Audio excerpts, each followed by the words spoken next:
kababayan, ang Pangulo ng Republika ng Pilipinas, His Excellency Ferdinand Romualdez Marcos Jr. Alyansa ng pagkakaisa, alyansa para sa pagmulan, alyansa ng bagong Pilipino, alyansa para sa bagong Pilipinas, pagkakaisa ng damdamit hangarin, alyansa. Maayong gabi kaninyong tanan. Parang na in the mood pa rin kayo dahil nakikita ko sa ngiti ninyo, parang Valentine's Day pa rin. Sana ang pagmamahal na ipinapakita natin pag Valentine's Day, wag lang naman sana sa araw ng puso. Dapat araw-araw natin ipinapakita yan. Yan po ang pangako ng ating mga kandidato. Araw-araw na sila ay nakaupo at nasa posisyon, araw-araw ipapakita nila, ipaparamdam nila ang kanilang pagmamahal para sa Pilipinas.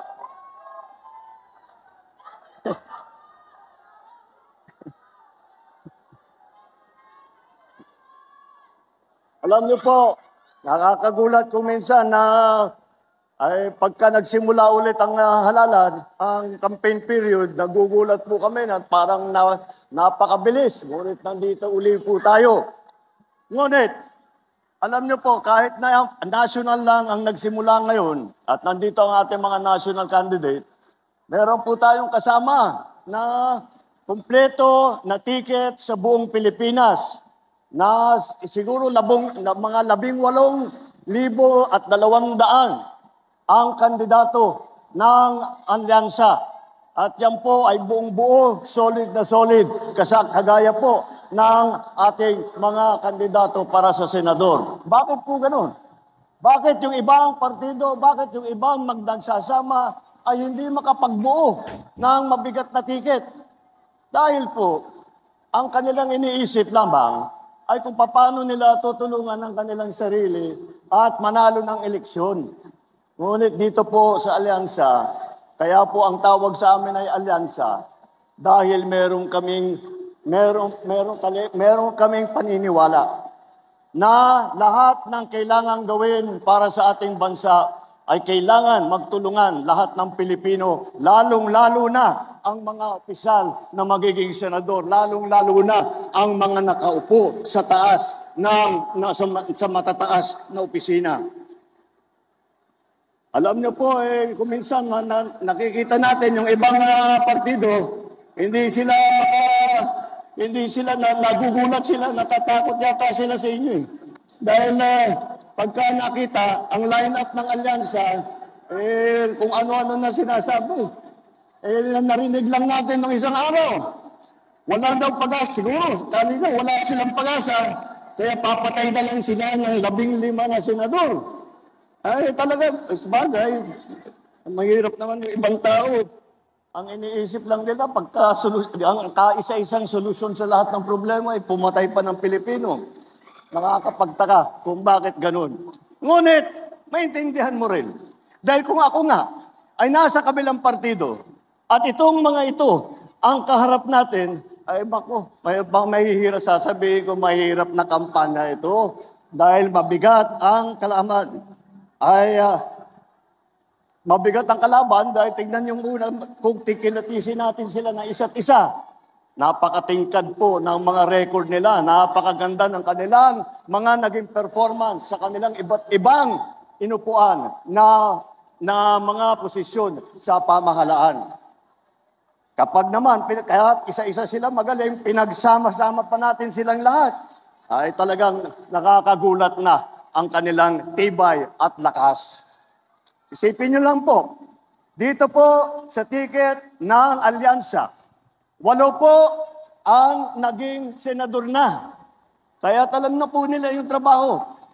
Sila po, si Senator Cayetano, Senator Lacson, Senator Lapid, Senator Marcos, Senator Pacquiao, Senator Rubilla, Senator Soto, Senator Tolentino. nakita nyo naman po, eto mga nakaharap po sa inyo, sila ay sanay na kapag upo nila, pagka naluklok sila sa kanilang hinahabol na posisyon, hindi na po sila magtataka kung ano yung gagawin nila.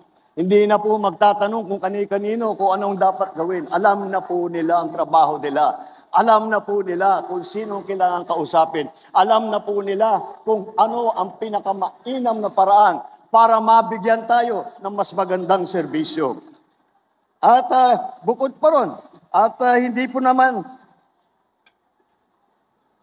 hindi lang naman sa Senado, marami po sa ating mga kandidato ay dumaan din sa mababang kapulungan o sa Kongreso, House of Representatives. Naging congressman po, Congressman Abalos. Naging congressman po, Congressman Binay. Congressman Cayetano, Congressman Marcos, Congressman Pacquiao, Congressman Tulfo, Congressman Villar. Kaya't nakikita mo po ninyo, hasang-hasa na itong ating mga kandidato sa trabaho ng lehislatura. At iba pa naman, at iba sa kanila, hindi lamang sa lehislatura, kung hindi rin sa cabinet positions. Dahil po, si Secretary Abalos, noong pumasok po kami, siya ay DILG Secretary. At si Erwin Tulfo naman, siya ay hinawakan niya ng napakagandang performance sa DSWD. Si Senator Lacson naman, siya naman ang namuno ng Yolanda Rehabilitation Commission na nagbibigay ng tulong sa lahat ng mga nabiktima sa Yolanda. At si Tolentino ng MMDA, ang una, siya po ay MMDA na chairman.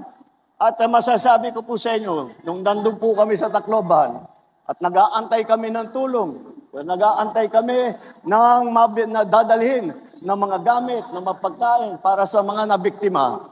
Ang una pong dumating sa Tacloban na may dalang heavy equipment para ayusin, para i-clear yung mga kalsada, para hanapin yung mga buhay pa na nalibing ay si Senator Tolentino po. Siya ang unang nakarating sa Tacloban. Alam na po nila ang trabaho ng gobyerno mula sa baba hanggang sa taas, hanggang sa kabinete.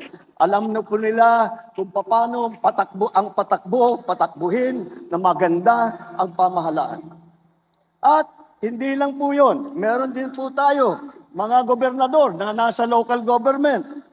Ay alam nyo po, yung aking kapatid, naging governor po. Governor Jaime Marcos ng Ilocos Norte. Governor Lapid naman ng Pampanga. Governor Bong Revilla ng Cavite. Puro mabibigat na probinsya na nagawa nila ng magagandang progreso. Kasama din ang mga mayor, city mayor po. Dito, kasama rin dito mga city mayor po. Unang-una, si Benhur Abalos po. Matagal na mayor po ng Mandaluyong yan. Marami pong nakuha siyang premyo. Noong kinaiinggitan nga namin, nung nasa local government din ako, sabi namin, lahat na lang ng premyo napunta sa Mandaluyong. Paano ka naman kami? Pero ganun siya kagaling. At si Abby Binay naman, Mayor Abby Binay, siya naman ang humahawak ng Makati. Hindi po simple yun dahil ang Makati ang pinakamayaman na lungsod sa buong Pilipinas. Kaya nakita natin, sa kanyang trabaho, pinasikat niya ng husto. At ang serbisyo sa Makati ay napakaganda dahil sa patakbo ni Mayor Binay. Alam niyo po, halos lahat para sa mga matatanda, para sa lahat na may sakit, libre po lahat. At saka pag umabot ka ng 100 years old, bibigyan ka pa ng cake. Talaga naman, nakita mo kung gaano kaganda ang patakbo ng ating mga kandidato rito. At hindi po makakalimutan ang boses ng kababaihan. Dahil apat po sa kandidato natin ay babae na hindi lang na dahil lang babae sila ay maaasahan. Hindi po. Kilala ko po silang lahat. Lahat po sila ay napakatapang. Sila po ay masigasig na ipaglalaban ang karapatan ng ating mga kababaihan, magkakaroon ng malakas na boses sa Senado para sa kababaihan. Pagdating naman, so kung saan sila nanggaling, ay iba-iba po nanggaling. Baka sabihin po ninyo, alam lang nila yung Maynila. Alam lang nila yung Luzon. Hindi po totoo yun. Dahil, tignan po natin, unang-una, alam niyo naman, si Manny Pacquiao, Manny Pacquiao ng Sarangani, Jensen, si Erwin Tulfo, ay lumaki sa Davao, Davaoenyo rin, Davao del Norte. Davao Oriental, at saka sa Sulu, kung saan nakadestino yung kanyang ama na nagpakita ng kabayanihan. Ang unang Vicente Soto po, ang unang Senator Vicente Soto po ay galing po naman sa Cebu. Kaya ang mga ninuno ng ating butihing dating Senate President ay siya po, mga ninuno niya po ay galing naman ng Cebu. Alam nyo naman din po ay kami ni Amy, ang nanay po namin, waray-waray. At ang mga ninuno ni Camille Villar ay galing naman, sila naman ay galing Iloilo, mga Ilonggo po. Kaya makita mo, hindi lang magaling ang ating mga kandidato sa kanilang trabaho, hindi lang sila nagmamahal kung hindi nauunawaan nila at nalalaman nila kung ano ang hinihiling at kinakailangan ng taong bayan kahit sa buong Pilipinas, hindi lamang doon sa mga lugar na pinanggalingan nila. At alam niyo po, mas mahalaga pa dyan, hindi lang bukod pa sa kanilang talino, bukod pa sa kanilang galing, bukod pa sa kanilang karanasan, may pagmamalaki po natin na sila ay walang bahid ng dugo ng mga pinatay na libo-libong Pilipino nung extrajudicial killing. Wala po silang kinalaman dyan sa mga ganyang klase. Wala sa kanila ang kasabwat sa pagbubulsa ng sako-sakong pera at pinagsamantalahan ang pandemya at nagbulsa ng maraming pera, pinabayaan na lang na yung ating mga kababayan ay magkasakit o mamatay. Wala rin sa kanila ang sip-sip sa China na tuwang-tuwa, sumisigaw, tuwang-tuwa pagka yung ating mga Coast Guard ay binobomba ng mga malalaking barko. Hindi po sila sumasang-ayon sa mga ginagawa na hinaharang ang ating mangingisda at ninanakaw ang kanilang huli. Sila pinaglalaban po namin yan. Wala sa kanila ang nagtataguyod ng mga ng sentro ng krimen, sentro na pagpapalapastangan ng mga kababaihan. Wala po sa kanilang kinalaman yung mahiwagang pogo na ang daming problemang binigay sa atin, ang daming sinaktan na ating mga kababayan. Tayo ngayon ay humaharap sa ating tinitingnan po natin kung saan ang tutunguan ng Pilipinas.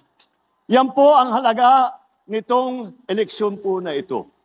Ang mahalaga ang eleksyon na ito dahil sa eleksyon ito, sa pagboboto ninyo, mamimili po kayo kung tayo ba ay babalik.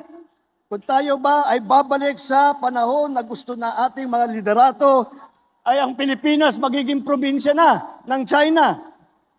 Sana naman, di na po tayo babalik sa nakaraan na ibinubugaw ang ating bayan bilang sugalan ng mga dayuhan.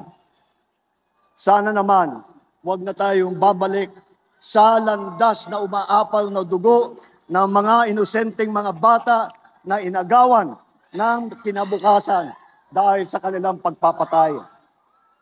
Hindi na tayo pwedeng ganun. Huwag tayong papayag na bumalik ang Pilipinas sa panahon ng dilim. Huwag tayong papayag na ang Pilipinas ay babalik sa panahon ng lagim.